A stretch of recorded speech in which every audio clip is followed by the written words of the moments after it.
In this episode of Surf Fishing 101, we're going to look at surf belt.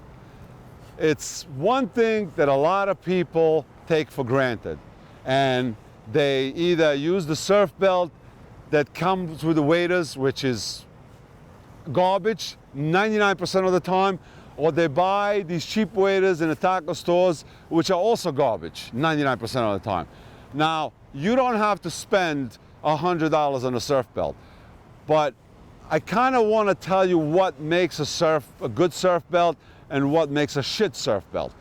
The reason I'm passionate about a surf belt is because it can literally save your life.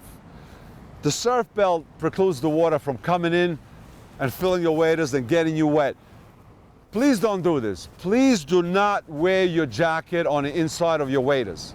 The jacket is designed to fit over your waders and belt over the jacket. I see a lot of guys with jacket inside the waders and then a belt over it, and the water comes over the waders and goes right in.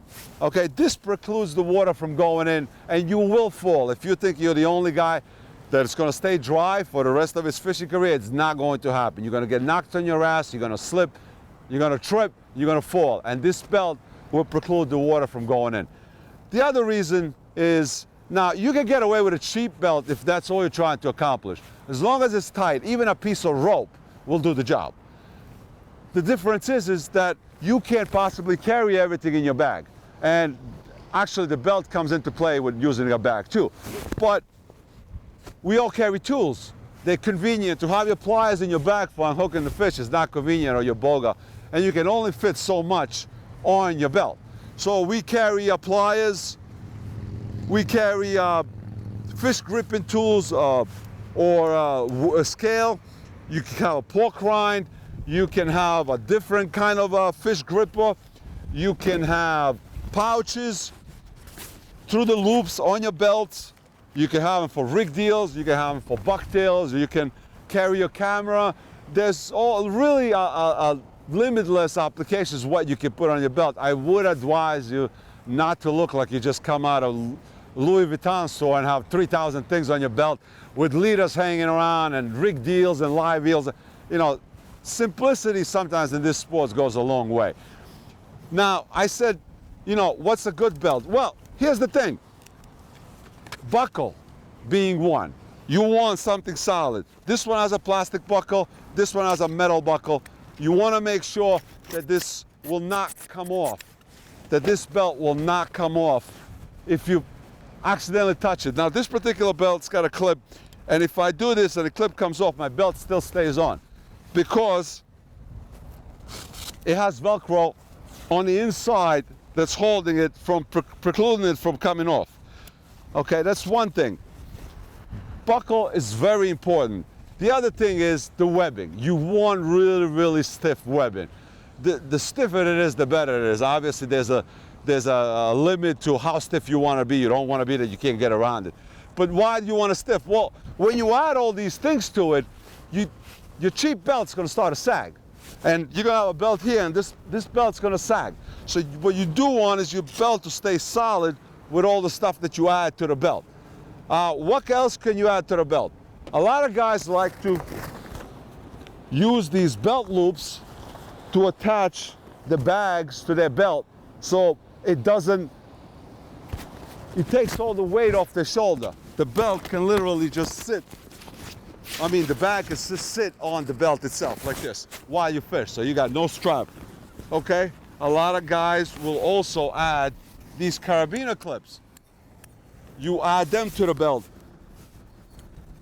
What they are great for, you can attach a water bottle holder. You can basically attach anything to them.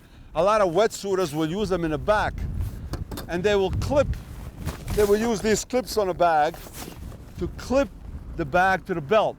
So when they're swimming, the bag has a tendency to rise up in the water when you're swimming to the rock, and your bag ends up floating around or try to strangle you around your neck.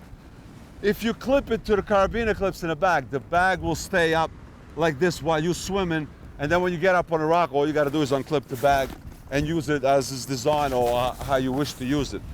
Some guys will use these types of D-rings to put it in front here, just to illustrate it as a D-ring here, So when they're swimming, they can put the rod right through the D-ring and just swim like this, and the rods just stand there. Like I said, there is no limitations to what you can add to your belt. I would advise you to keep it simple because you do have to move with it, and it does impede on your walking and how tired you're gonna get. But when you buy a belt, buy something solid.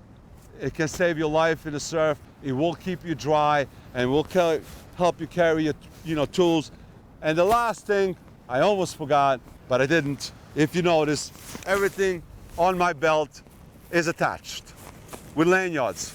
I am a klutz, but even the guys that are not a klutz, and I know a guy who literally bags his rig deals in a freezer one at a time with a little description how long, and he is that meticulous, and he lost his tools because for a day he forgot to attach the lanyard to it. What happens is you're fishing, you're gonna fall down, this is gonna slide off, you're gonna be on a rock on a jetty unhooking a fish, you're gonna drop the pliers in the rocks, million things can happen. Always attach all your tools. These things are not cheap. The boga is $100, the pliers are $100, lanyard, everything. Unless you can Velcro it, like this is a rock hopper new pork rind holder, this doesn't need a lanyard. It has a lot of Velcro, so it won't come off. And the nice feature about this is you can actually put it back over here so it's not in your way if you need an access to it all the time. So if you have a lot of Velcro, you don't need a lanyard. But for pliers, boga, and all other tools, use lanyards. Use these clips by sliding them on a belt to attach the things. Use the belt the way you want to fish. Don't let other people tell you how you should fish it. But whatever it is, get a quality belt. It might save your life.